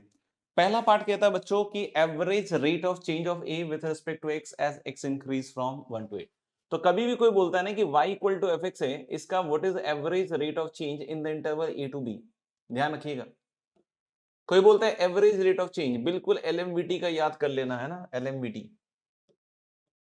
एलएमवीटी का जो राइट हैंड साइड होता है ना, वही एवरेज रेट ऑफ चेंज होता है इस इंटरवल का, ओवर ए टू बी। तो अगर हम लोग ले चेंज, तो चेंज तो होगा F B minus F A. But अगर कोई बोलता है एवरेज रेट ऑफ चेंज, तो divided by the length of the interval, that is B minus. तो अगर कोई कहता है भाई एवरेज रेट ऑफ चेंज क्या आएगा इंटरवल का, सॉरी फंक्शन का, ओवर दिस इंटरवल, तो दिस इज योर आंसर, है ना। किसी भी फंक्शन के लिए फॉर्मूला है ना। तो यही आपको एलएमवीटी में देखने को मिला हुआ कि जो एवरेज रेट ऑफ चेंज है वो किसी पॉइंट पे टेंजेंट के स्लोप के बराबर होता है ना। तो हम इसके पहले पार्ट का अगर आंसर सोचे बच्चों, पहले पार्ट, इसके पहले पार्ट का आंसर सोचे है ना, इसका फर्स्ट पार्ट, तो एरिया का हमें निकालना है 1 से 8 में, तो A8 minus A1 upon 8 minus 1।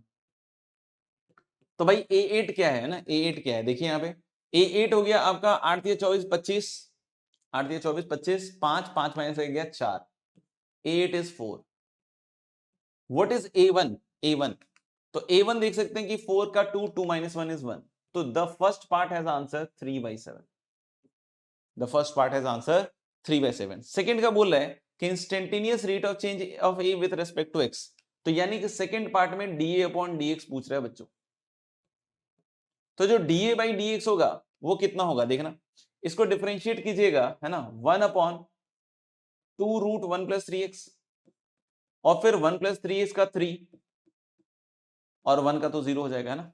तो कोई बोले कि सर dA upon dx है ना, with at x equal to 5, तो this is going to be 3 upon, यहां देखना 5 या 15 एक 16, 16 का स्क्वायर रूट 4, तो 3/8 है ना। फिर थर्ड पार्ट कोई पूछता है कि what is the ordinate y of the function this, तो fx पॉजिटिव है और 0 से x के बीच में, थर्ड पार्ट का बोल रहे हैं ना, fx पॉजिटिव है और 0 से x के बीच का एरिया होता है 0 से x ft/dt, है ना। 0 से x का एरिया निकालिएगा आप, तो 0 से x क्या होगा ft/dt, and that is equal to area, that is root under 1 + 3x - 1। तब आप देख सकते हैं कि जब आप इसको डिफरेंशिएट कीजिएगा तो अपने आप fx आएगा, मतलब एरिया फंक्शन को आपने डिफरेंशिएट किया ना बॉस, ना, एरिया फंक्शन को डिफरेंशिएट किया तो सीधा एफ एक्स आ रहा है, लेकिन एफ एक्स पॉजिटिव होना चाहिए, इस चीज का ध्यान रखिएगा ना। तो this is your F x for the third part. Clear है तो एक बार लिख दीजिए क्लियर, और लिख लिया हो तो डन भी कर दीजिएगा।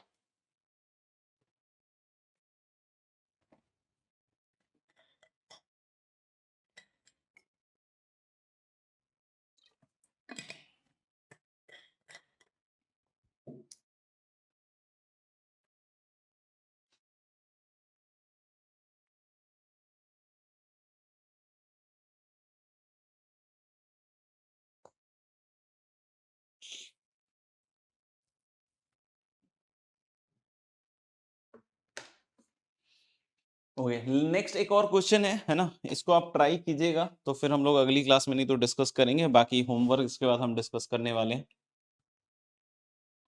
Next question is, let C1 and C2 be the graphs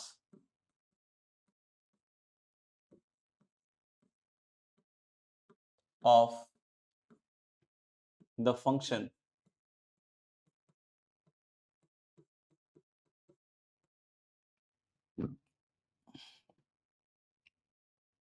y equal to x square and y equal to 2x respectively.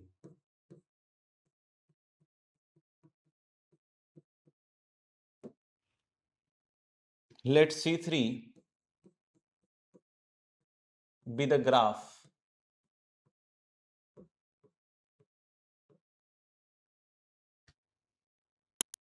of a function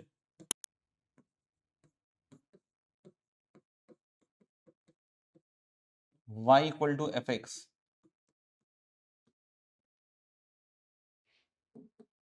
x is between close 0 से close 1 and f of 0 is 0 for a point P on C1. Let the lines through P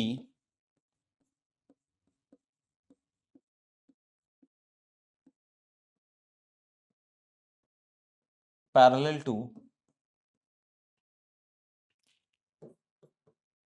the axis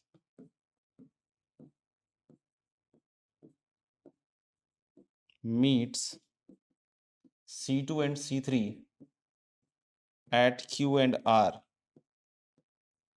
respectively as shown in diagram.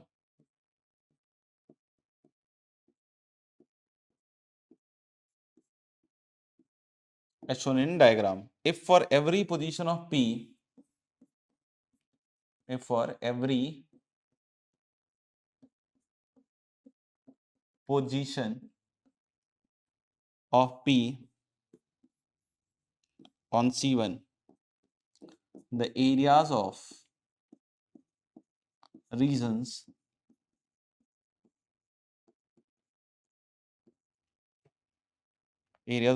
OPQ and ORP, OPQ and ORP are equal, find fx, है ना। ये question हम लोग अगली class में discuss करेंगे, है ना। बट डाउट अब डिस्कस करेंगे होमवर्क वाले, तो जो भी आपको डाउट हो तो अब लिख दीजिएगा, बाकी इसका डायग्राम इधर बना देता हूं मैं।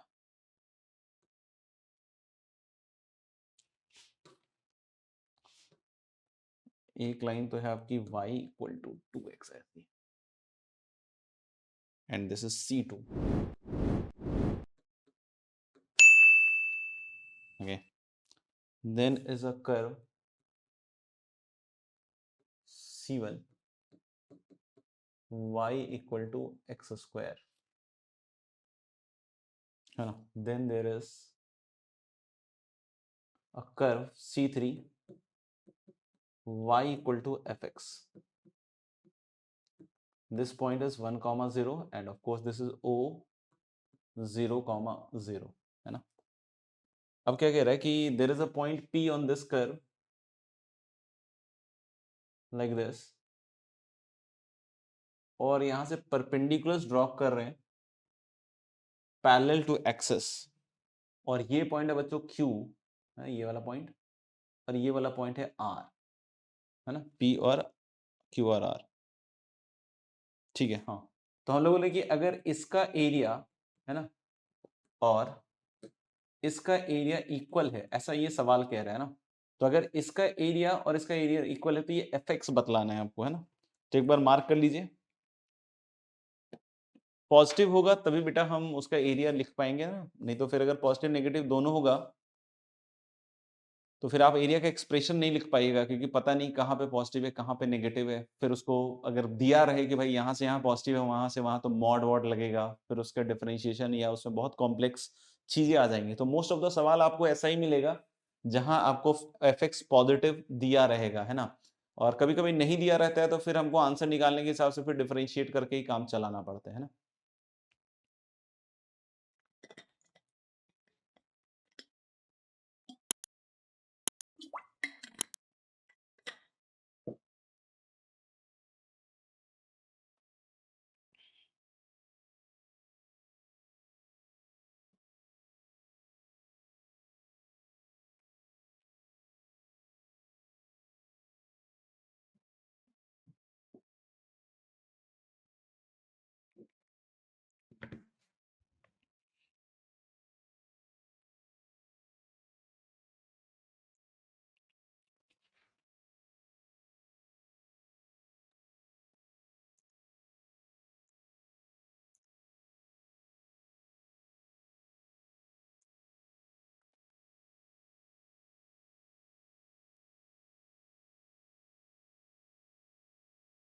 Exercise 6 question number 5।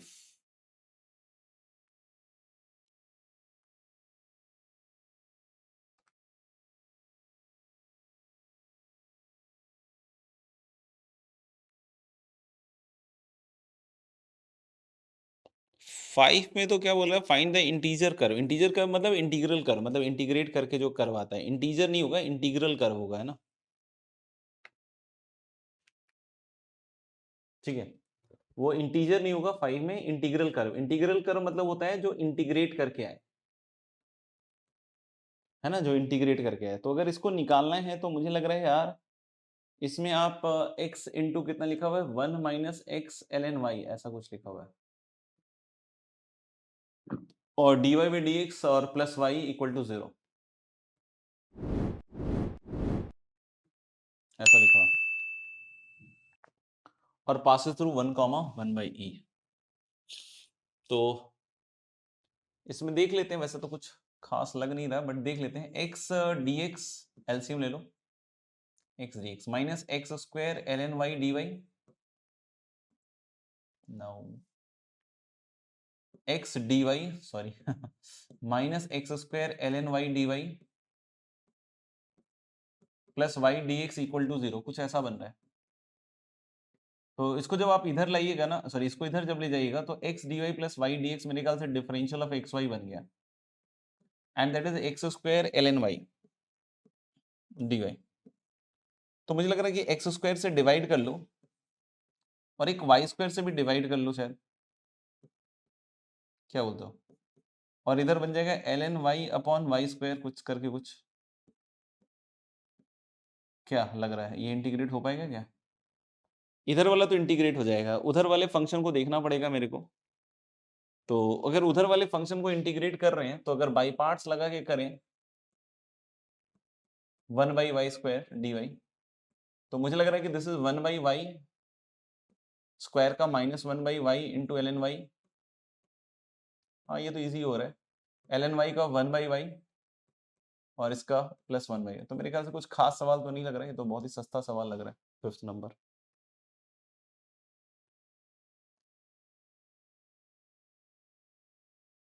उसके बाद है 8th number question. 8th number question में क्या कह रहा है कि there are curves f of x y c1 और f of X Y c2 ऐसा कुछ, है ना। ये बोला कि डिफाइन टू इंटीग्रल कर्व्स, मतलब फिर से वही इंटीग्रेट करके आया होगा, होमोजेनस इक्वेशन को इंटीग्रेट किया गया है। तो जैसा आपको पता है बच्चों की होमोजेनस इक्वेशन की कहानी क्या है कि dy by D X equal to ऐसा होता है g of x comma Y upon h of x comma Y, ऊपर नीचे दोनों का सेम होता है ना, डिग्री। और इसको मैंने बतलाया था कि इसको हम लोग ultimately function of y by x में बदल सकते हैं। इसको dy बाई डी एक्स को जो राइट हैंड साइड का फंक्शन है उसको हम लोग अल्टीमेटली क्या लिख सकते हैं, y बाई एक्स के फॉर्म में, है ना। तो ये बोला कि हमने होमोजेनस इक्वेशन को इंटीग्रेट किया तो ये दो कर्व मिले। ये दोनों ऑफ कोर्स आपको समझ में आना चाहिए कि दे मस्ट बी क्या कहते हैं, कौन सा सॉल्यूशन, पर्टिकुलर सॉल्यूशन होगा। मतलब इसको जब इंटीग्रेट किया होगा आपने तो कुछ इस तरह का कर्व मिला होगा, है ना, क्योंकि एक बार कांस्टेंट ऑफ इंटीग्रेशन तो आएगा। और c की फिर दो वैल्यूज रखी होंगी c1 और c2, है ना। c की दो वैल्यूज रखी होंगी क्या आपने, c1 और c2, समझ में आ रही है मेरे ख्याल से बात, है ना। c1 और c2 उससे दोनों कर्व बने होंगे, है ना, उससे दोनों कर्व बने। अब बोला गया कि if p1 and p2 are respectively the point of intersection of these curve with the arbitrary line y equal to x।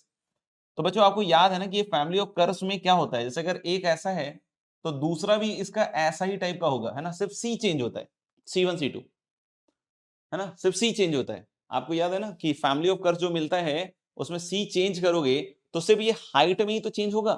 तो यानी कि जब आप y equal to M X के साथ इसको इंटरसेक्ट कराइएगा, जैसे मान लीजिए ये लाइन है y equal to M X, तो एक बार ये अगर इस कर्व c1 वाला कर्व अगर ये है और ये c2 वाला, मतलब ये इसका कर्व है और ये इसका वाला कर्व है ना, ये वाला, तो ये वाला जो पॉइंट है अगर तुमने इसको x1 y1 बोला बॉस और इसको x2 y2 बोला, तो जो m है ना, m है, वो देख सकते हो कि m जो है कि x1 y1 अगर ये इंटरसेक्शन है तो ये कर्व पे भी लाई करेगा। तो m जो है वो y1 बाई x1 भी है और m जो है वो y2 बाई x2 भी है। तो ये जो दो इंटीग्रल कर्व हैं वो है तो इसी का पार्ट, है ना, इसी डिफरेंशियल इक्वेशन का सॉल्यूशन। तो जब आप dy बाई डी एक्स लिखिएगा L of y by x, समझना ध्यान से, है ना, तो जब आप x1 y1 पे स्लोप निकालिएगा कर्व का, है ना, x1 y1 ये कर्व का x1 y1 पे स्लोप निकालिएगा तो ये देगा आपको स्लोप।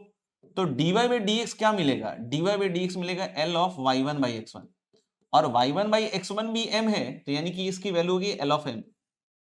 और इसी तरीके से आप x2 y2 पे भी निकालिएगा तो L of y2 by x2 यानी कि वहां भी क्या हो जाएगा, L ऑफ m। यानी हम यहां से बोल सकते हैं कि कर्व का जो स्लोप होगा at p1 and p2 they must be equal. क्या ये क्लियर है?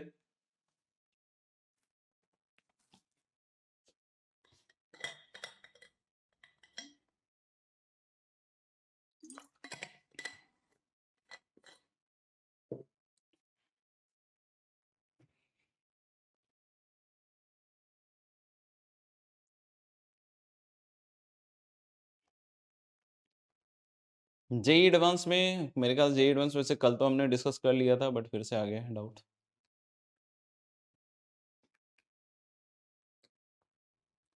जेई एडवांस में बोल रहा है क्या कि 15 नंबर, कौन सा 14 नंबर या 15 नंबर,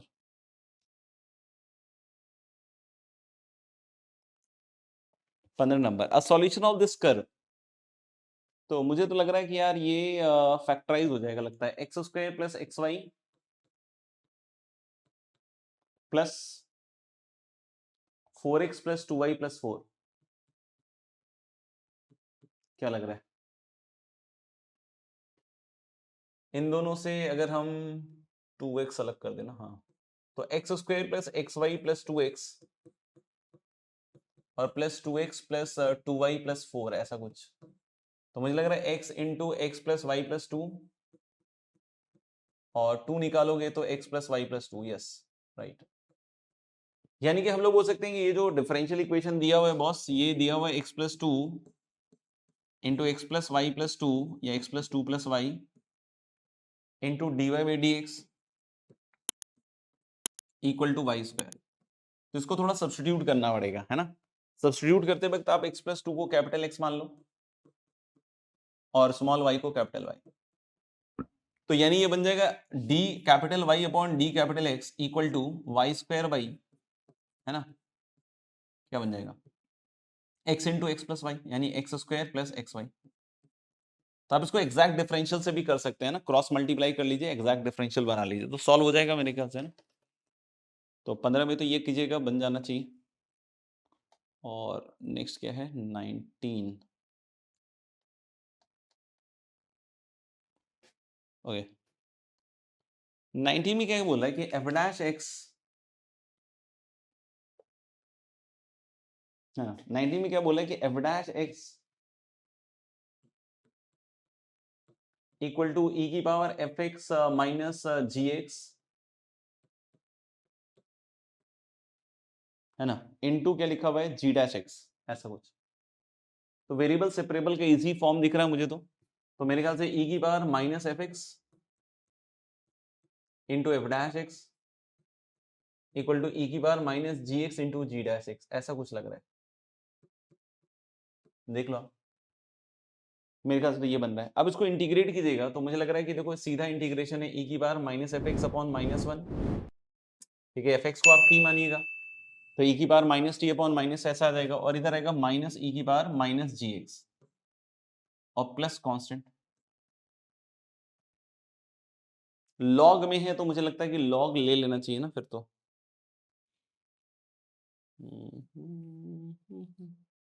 लॉग डायरेक्ट तो कुछ ले नहीं सकते, इधर तो ले भी लें उधर क्या होगा, उधर तो हालत खराब हो जाएगी। चलो छोड़ो बाद में देख लेते हैं। F1 G2 1 है, F1 भी 1 है और G2 भी 1 है, तो एक बार F1 रख देते हैं 1, तो हम लोग कि इस बार एक बार x इक्वल टू 1 रखो तो माइनस ई की power minus F1 is minus 1 और ई की पावर माइनस G1 प्लस सी, है ना। दूसरा जब आप 2 रखिएगा तो माइनस ई की पावर माइनस F2 और माइनस ई की पावर G2, तो G2 इज 1 तो माइनस 1 प्लस सी। अब मुझे लगता है दोनों को सब्ट्रैक्ट कर दीजिए ना, दोनों को सब्ट्रैक्ट कीजिएगा तो माइनस 1 बाई ई और प्लस ई की पावर माइनस F2, सही है। और इधर की साइड अगर आप देखोगे तो मुझे लग रहा है कि माइनस ई की पावर माइनस G1 और प्लस 1 बाई, और C जो है वो चला जाएगा, है ना। अब जैसे F2 के बारे में पहले में दिख रहा है, तो यानी F2 के बारे में लिख रहे हैं तो मुझे लगता है कि इधर सब उड़ाना पड़ेगा, मुझे इधर सब उड़ाना पड़ेगा, तो इसको उधर भेज दो तो e की पावर माइनस F2 क्या हो जाएगा इक्वल टू माइनस ऑफ ई की पावर माइनस G1, या ऐसे लिख लो ना इसको 2 बाई ई माइनस ई की पावर माइनस G1, है ना, ऐसा लिख सकते हो। ये देखो ये है तो कोई पॉजिटिव क्वांटिटी, तो यानी हम लोग बोल सकते हैं ई की power minus F2 must be less than 2 by, क्योंकि ये पॉजिटिव है ना, तो अगर ये पॉजिटिव है तो ये 2 बाई ई से छोटा होगा, क्योंकि ये पॉजिटिव है तो ये 2 बाई ई में से कुछ ना कुछ घटा देगा, तो लॉग लोगे तो माइनस F2 और उधर आएगा log 2 minus log e, log e is 1 और माइनस से मल्टीप्लाई करोगे तो F2 is greater then 1 minus log 2, ऐसा आएगा। जबकि पहला वाला ऑप्शन कह रहा है कि F2 is less then 1 minus log 2, तो पहला ऑप्शन तो गलत है, दूसरा ऑप्शन मेरे ख्याल सही हो जाएगा। ऐसे ही जब आप G1 पे आइएगा तो यानी इसको फिर अब आप इधर भेज दीजिएगा, या e की पावर G1 को इधर ले आइएगा, बाकी इसको इधर ले आइएगा और फिर सेम रूल लगाइएगा, अपने आप बन जाएगा ना, देख लीजिएगा।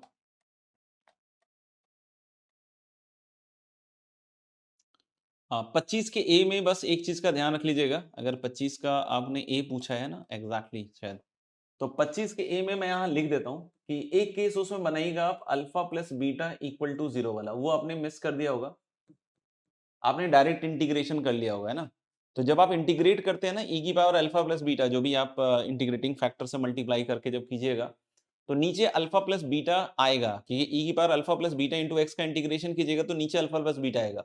बट अगर अल्फा प्लस बीटा ओरिजिनली 0 था तो फिर वो इंटीग्रेशन वर्क नहीं करेगा, और इनफैक्ट ई की power alpha plus beta into x एक कांस्टेंट क्वांटिटी हो जाएगी ई की पावर 0, तो वो केस आपने शायद नहीं लिया होगा, है ना। मतलब वहां दो केस लेकर आगे बढ़ना है, एक तो अल्फा प्लस बीटा 0 और एक alpha plus beta non zero, है ना। क्लियर है तो लिख दीजिए एक बार, और कोई डाउट है तो बतला दीजिए।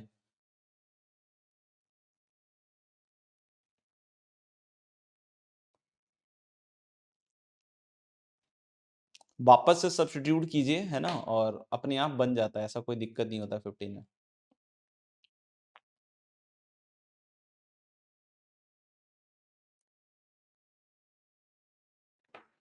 जैसे 15 में अगर आपने सही सही कैलकुलेट किया है तो फिर हम इसमें थोड़ा सा काम करके देख लेते हैं। मॉड वी, तो मॉड वी शायद mod Y upon X plus 2, अगर कुछ गलत किया है तो फिर तो ज्यादा कोई स्कोप नहीं है मेरे पास, और अभी हम ज़्यादा कुछ बोल भी नहीं सकते क्योंकि ln mod of y x plus 2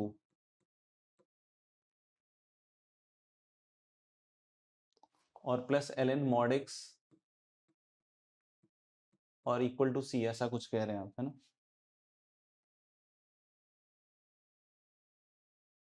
है ना? आपने शायद 1,3 वाला कंडीशन भी नहीं लगाया है, तो थोड़ी भी मेहनत नहीं की है तो मैं क्या ही कर सकता हूँ, है ना? तो 1,3 वाला कंडीशन लगाइए और फिर एक बार y को पहले केस के हिसाब से क्या रख के देखिए, x plus 1, sorry x plus 2 अपने आप आपको दिखेगा, है ना? दूसरे केस के हिसाब से y की जगह यहाँ पे क्या रखिए, x प्लस 2 का होल स्क्वायर, उससे भी आपको बढ़िया बनेगा और आपको सॉल्यूशंस वगैरह दिखने लग जाएंगे, है ना? तो देखिएगा करके, और तो क्या है, कांस्टेंट वांस्टेंट निकाला होता तो फिर कर सकते थे, है ना? बाकी तो ठीक है। ठीक है भाई लोग, तो मेरे ख्याल से अच्छा डिफरेंशियल इक्वेशन की शीट में अब कुछ बाकी है तो एक बार बतला दीजिए फटाफट से, if there is anything left. हाँ वही बोलो ना कि सी वी अभी भी आ रहा है, आपका आ रहा है ना, तो मेरे ख्याल से आप थोड़ा सा एक बार मेहनत कर लीजिए, है ना, सी निकालने का। अभी यहाँ मॉड भी, फिर एल एन मॉड भी, है ना, तो ठीक है, अभी कुछ नहीं कर सकते अब ज़्यादा, है ना, सी निकालिए थोड़ा सा, उसके बाद बनेगा। और कोई शीट में बाकी है क्या डिफरेंशियल इक्वेशन की शीट में? नहीं तो फिर हम एरिया से होमवर्क देंगे।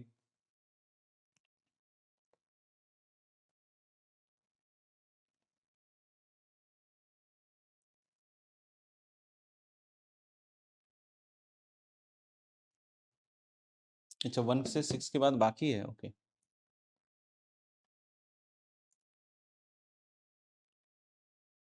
अच्छा 5 ही सवाल है, ठीक है, ओके। तो होमवर्क लिख लीजिएगा, exercise 6 question number 7 to 11 differential equation में, और एरिया अंडर कर्व में एक्सरसाइज 1 कंप्लीट, है ना?